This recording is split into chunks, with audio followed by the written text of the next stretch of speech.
رادیو روز. سلام. به رادیو روز خوش آمدید. روزی بود، روزگاری بود.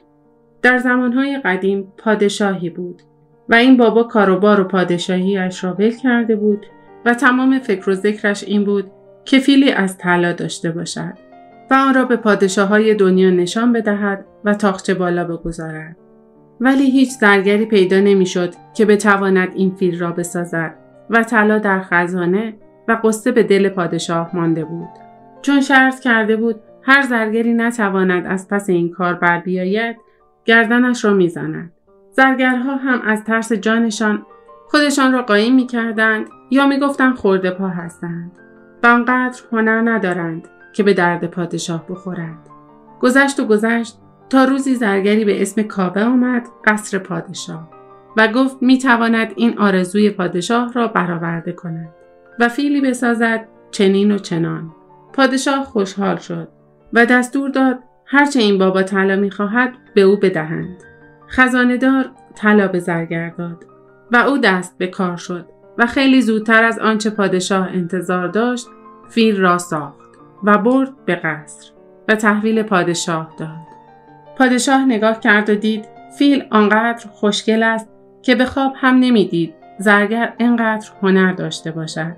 دیگر روی ابرها راه می‌رفت و همانجا با دمش گردو می‌شکست. اما زرگر که دستش کج بود موقع ساخت فیل هی از طلا برمی‌داشت و اینور و آنور قایم می‌کرد، طوری که نصف طلاها را به کار زد و فیل را درست کرد.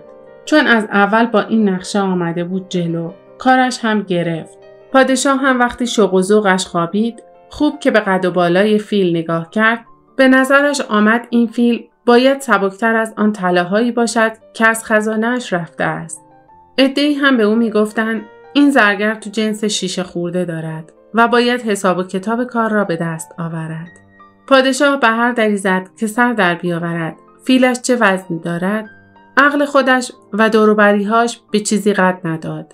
این بود که به جارچی‌ها دستور داد هر کی بتواند این فیل را وزن کند جایزه خوبی می‌گیرد و هم وزن خودش به او طلا می‌دهد. ولی فیل آنقدر بزرگ بود که هیچکی از پس این کار بر نمی‌آمد.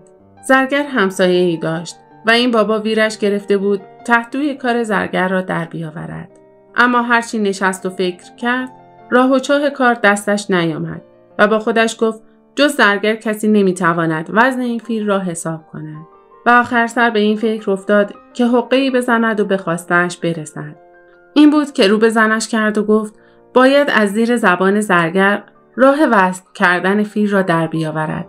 او باید برود سراغ زن زرگر و چون با او دوست است راهش را یاد بگیرد.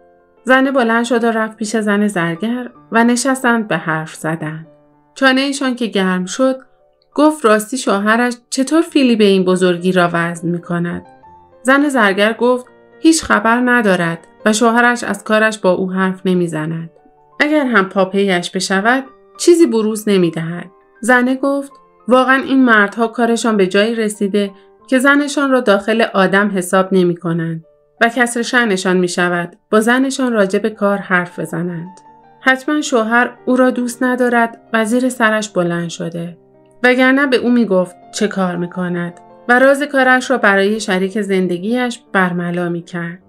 باید تو پوست شوهر برود و راز کارش را بفهمد و اگر شوهر زیر بار نرفت به او بگوید دوستش ندارد و نمی خواهد با مردی زندگی کند که زنش را غریبه می داند. یکی دو روز هم قهر کند تا شوهره به دست و پاش بیفتد. اینطور دیگر شوهر خودش را آقا بالا سر نمی داند و دم به ساعت به او امر و نهی نمی کند. زن زرگر خام شد و شوهرش از سر کار برگشت. پشت به او کرد و هرچی شوهر حرف زد جوابش را نداد. زرگر که نمی دانست چه اتفاقی افتاده گفت قنبات گرفته که حرف نمی زند و این ریختی شده. زن باز هم حرفی نزد و آخر سر کارشان به دعوا و به گومگو کشید و زنه گفت اگر او به زنش علاقه داشت و فکر میکرد زنش هم آدم است از کارش با او حرف میزد و میگفت این فیل را چطور وزن میکنند. زرگر شک برش داشت و فهمید کسی باید پشت کارش باشد. زود صداش را برد بالا و زن و شوهر دعوا کردند. و زنه هم بلند شد و رفت اتاقی و دیگر خودش را به زرگر نشان نداد.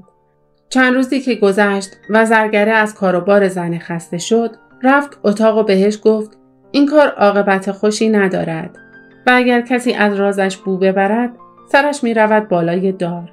زنه گفت مگر دیوانه است که راز شوهرش را به غریبه بگوید؟ زرگر گفت حالا که اینطور است به او می گوید. کسی که بخواهد این فیل را وضع کند باید آن را در کشتی بگذارد و اندازه بگیرد کشتی چقدر در آب فرو می رود. بعد فیل را بیاورد بیرون و به جای آن شمش طلا بگذارد تا کشتی به همان اندازه پایین برود.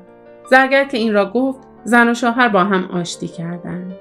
فردا تا زرگر رفت سر کار، زنش رفت پیش زن همسایه و برای اینکه نشان بدهد شوهرش خیلی او را دوست دارد همه چیز را از سیر تا پیاز برای همسایه تعریف کرد. زن همسایه هندوانه زیر بغل او گذاشت و گفت خوش به حالش که چنین شوهری دارد و زن زرگر که دیگر خوشخوشانش میشد بلند شد و برگشت. زن همسایه شب حرفهایی را که زن زرگر شنیده بود گذاشت کف دست شوهرش و او صبح رفت قصر پادشاه و گفت میتواند فیل طلا را وضع کند.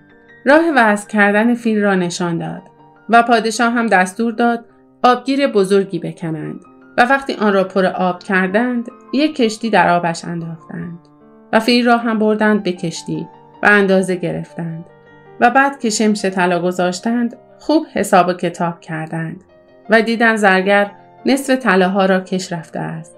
همان روز به اندازه وزن همسایه به او طلا دادند و زرگر را خواستند و به او گفتند باید بقیه طلا را پس بدهد.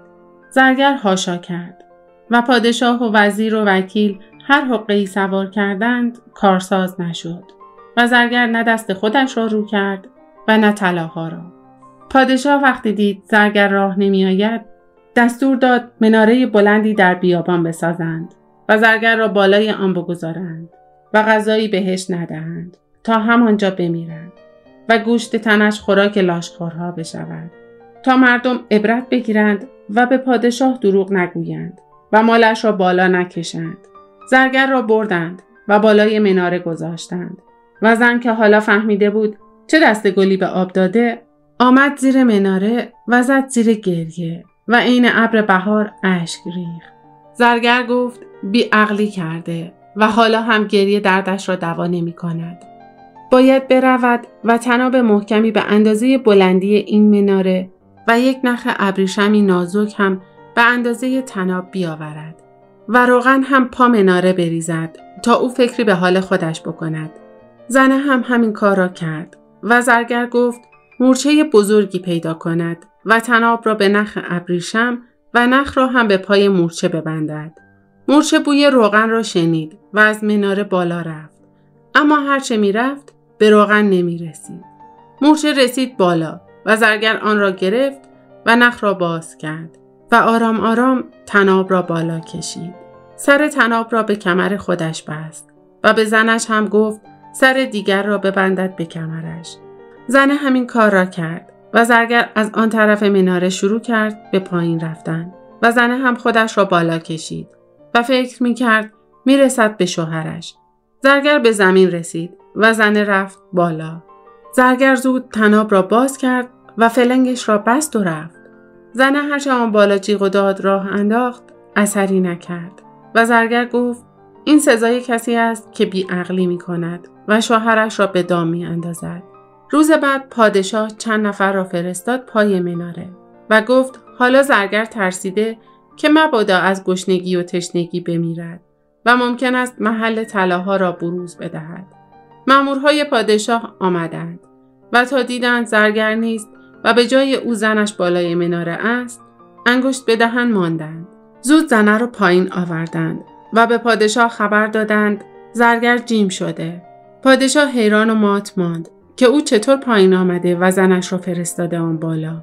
دستور داد همه جا را بگردند و او را پیدا کنند. حالا دیگر حرف طلا وسط نبود و پادشاه از رو دستی که خورده بود خونش را می‌خورد.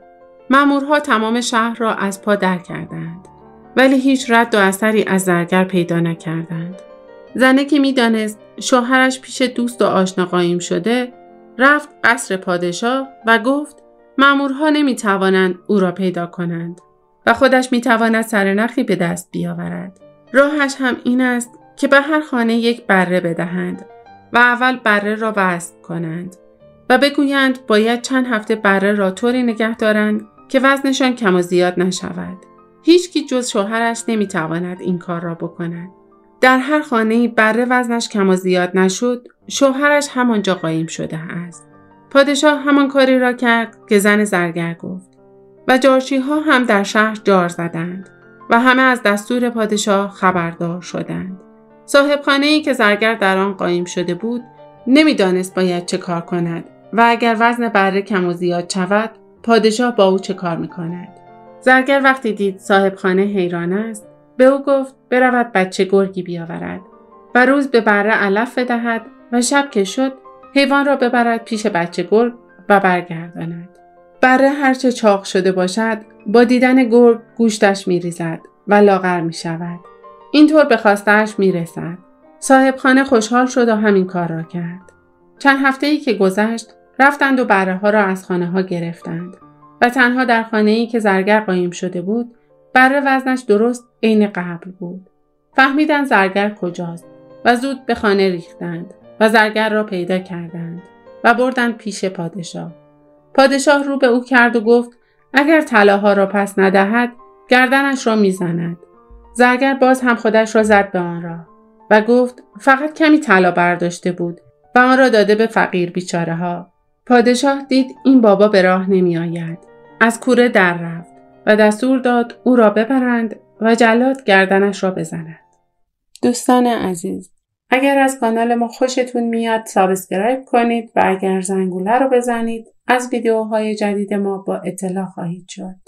ممنونم که با لایک کردن و کامنت گذاشتن از ویدیوهای ما حمایت میکنید. تا ویدیوهای بعدی، خدا نگهدار.